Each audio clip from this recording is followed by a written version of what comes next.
Welcome in Linea Rock, Oscar, for the first time here. Thank you. On the 20th of May, it will be released the new 8th album of the band. The title is Infected, and there are some interesting news about the sound. For example, I noticed a more heavy riff. And what is the virus that infected the new Hammerfall? The way I see it is, it's the virus of being older, mature, more, you know. I think that the other albums that we've done have been based on more on youth, like, you know, just naive, straightforward doing it, you know. You don't think so much about it, but this time, especially the last couple of years, I've been probably aging more in those years, maturing more in those years than I have for the previous 13 years, more like. So for me, and when I write music, I do it from inside. It's what I feel inside, and how I am, where I am in my life reflects in the music very much. And that's, for me, is one of the most important things with this album. It's more heavy, I think more intelligent in some ways, there's more energy into it, and more thinking behind the songwriting process. We spoke about the new life of the Hammerfall, a reborn. Does it mean that you were not completely satisfied of the previous album, No Sacrifice, No Victory? Absolutely no way. No, we are very satisfied with it. What this is I see No Sacrifice, No Victory as our ram it down, and then Infected would be our painkiller. That's the way I look at it. I understand, you know? We're going in a experimental with ram it down, and okay. You got it. Okay. So that's the way I see it, basically. You know, nothing that we've done, I wouldn't do anything different if I got to do it all over again. Everything would be done exactly the same, because this is a testament to Hammerfall in 2002 or 2005, whatever year we recorded the album. This is exactly what we sounded like in those days. So I'm very, very pleased with that. But now we entered a new... It's a new chapter in the book of Hammerfall, I guess. Okay, perfect. Probably new chapter also on the cover artwork, because the new drawing is very unusual for you. What happened to your historical warrior Hector? After so many years and the restyling of his armor, he is absent from the new cover of the album. Yeah, he's not in the center anymore. But he's still going to be in the booklet, a little bit different. I don't see the. But no, nobody has except for us. But the thing is, the cover that you're talking about is the black one. It's a slipcase cover. So the actual booklet cover is going to be more. This is going to be different. This is going to be the real cover. I'm going to show you that here in my phone. Because I only see that. This is the real cover of Infected. Yes. And because it's this is what it looks like, but the slipcase is just a version of this, you know, like a smaller, easier version of it rather. The booklet is much more photographic. It's not because I don't think a cartoon cover with Hector that we always have had before, it wouldn't have fit to this album. It would have been weird, I think. The music has gone through some changes. It was time that the artwork did too. That doesn't mean Hector is dead. He's going to be involved somehow.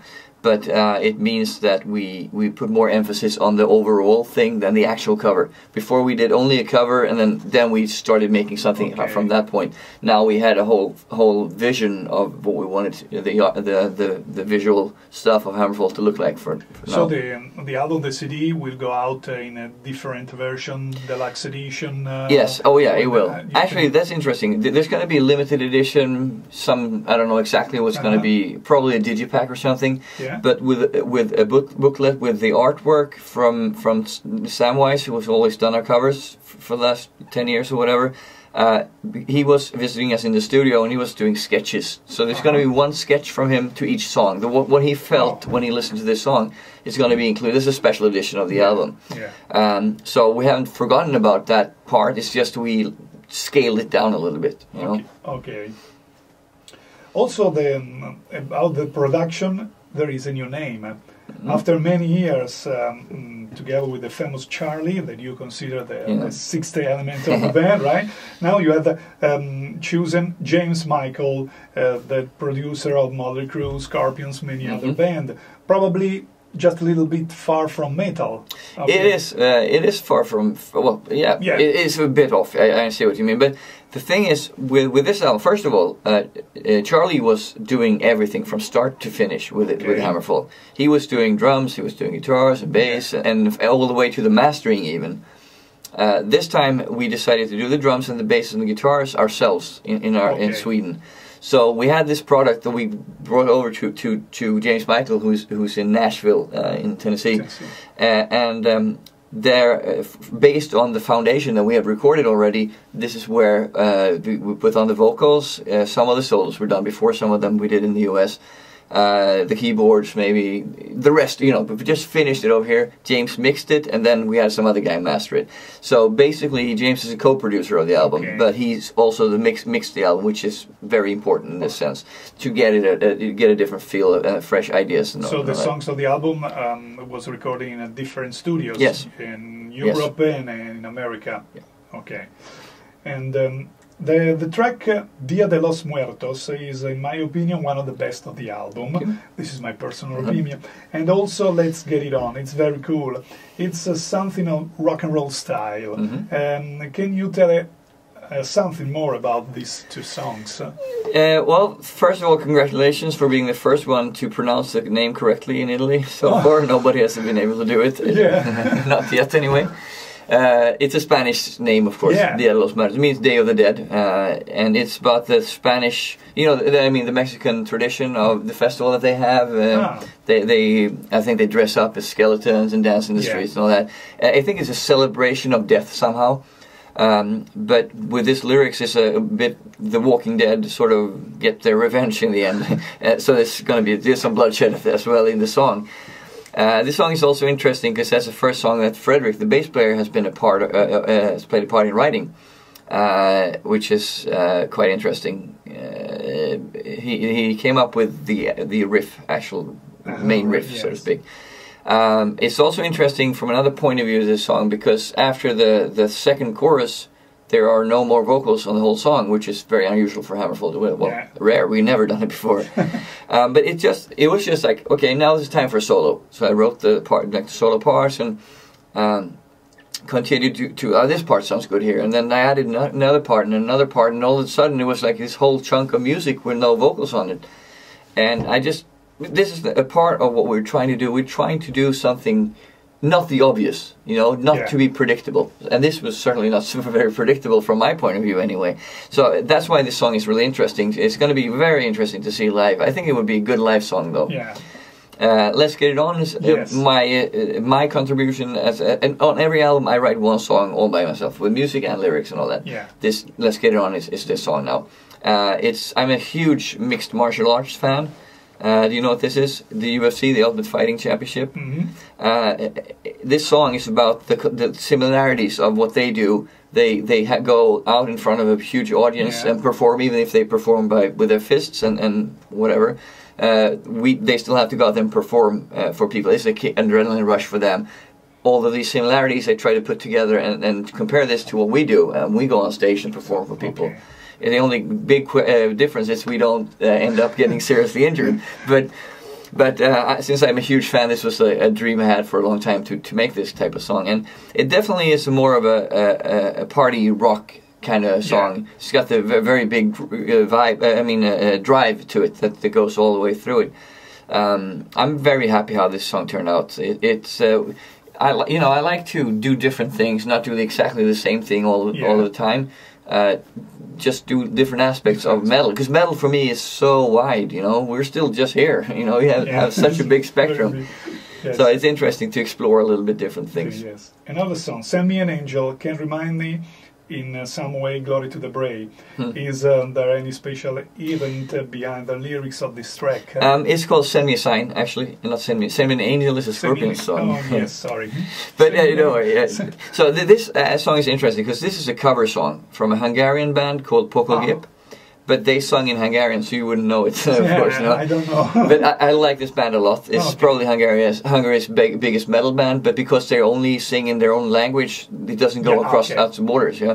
But it's a really good band. They've been around since 86 So played by something. many years. Yeah. This song is 20 years old. Okay. But I always thought it would be good. Joachim would do well singing. I think it would be great for having him sing this. I wanted to do this for a long time. The Glory to the Brave has been very influenced by this type of ballad, for sure. There's no question. It's very similar in some ways, you know, in the build-up and all that. The lyrics are based on what the Hungarian translation would be, and then, you know, just to put it in English, you have to find the right words and all that. And the song is called Hol van a szó in Hungarian. In English, it means where is the word, or you know, it's an expression, I think. But we decided to do a complete rewrite of the lyrics, to make it fit into English and make it more like. But it still is like some sort of farewell letter or something like that. Okay. We spoke about the album, and now we spoke about you, Oscar. Before creating Hammerfall, you played in other bands. For example, the death metal band Ceremonial Oath. So, what are your influences, and what do you like to listen when you have? You are on a tour bus or free time. Interesting. The thing is, with this, I started out with heavy metal back in the 80s when I was like 11 or so. I played death metal for maybe 6 years as my main focus. But then still, throughout this whole time, heavy metal was also a very, very big inspiration for me. You know, I never stopped listening to Judas Priest or Accept or any of the bands I liked. I just added the death metal part of it, bands like Death or Pestilence or Morbid Angel and G-Side, those kinds of bands. Most important metal band, right? You know, I grew up with this. I started already in '89 with a death metal-ish kind of band, so I was part of the whole underground scene developing death metal. You know, it was very exciting for a young guy like me to be a part of this, of creating the scene, basically. I mean, we weren't very big, but we were still doing things, you know, the tape trading and the fanzines and all that stuff. But it came to a point for me that when it was none of the albums that came out anymore was what I wanted to hear, you know. There was always something that I didn't like. Mainly the vocals. The vocal style started changing from the aggressive, almost black metalist kind of vocals to more of a dark, this type of thing. I didn't like that very much, so I stopped listening to that. Kept listening to heavy metal. Kept playing death metal for a while because it was really fun to play, write the songs and play them. Pain in the ass for the right hand, but it was very fun. But it came to a point where it's just. Nothing new is happening that I find exciting anymore, so I'm going to go back to doing Hammerfall, which is what I had been doing for a couple of years, parallel with this other band called Crystal Age. And so I realized the heavy metal is what I really, you know, that's what I have in here, you know, really, at least for the most part. But like last couple of years, I've rediscovered a lot of death metal which I haven't listened to before, like Morbid Angel. For me, I stopped listening to them when they released Blessed Are the Sick, which was their second real album. I hadn't heard any of the other ones since then, but 2 years ago maybe I started listening to that. D-Side had a lot of albums I hadn't heard before either. It's just, they are really good, you know. That's the type of death metal I like. Because especially in the north of Europe, the death metal scene is very... Still is very strong, for sure. Yeah. So I listen to a lot of death metal nowadays, actually. But what I'm very happy with is that Slayer has been reintroduced. I always loved Slayer. Was one of my absolute favorite bands for a long while.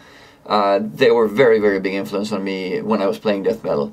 But I stopped listening to them, basically, the new Slayer albums, after Seasons in the Abyss. After that, I tried them, but I didn't connect, you know, because I was in a different place, maybe, but also because there was a lot of punk influences in there, and I don't like those, you know.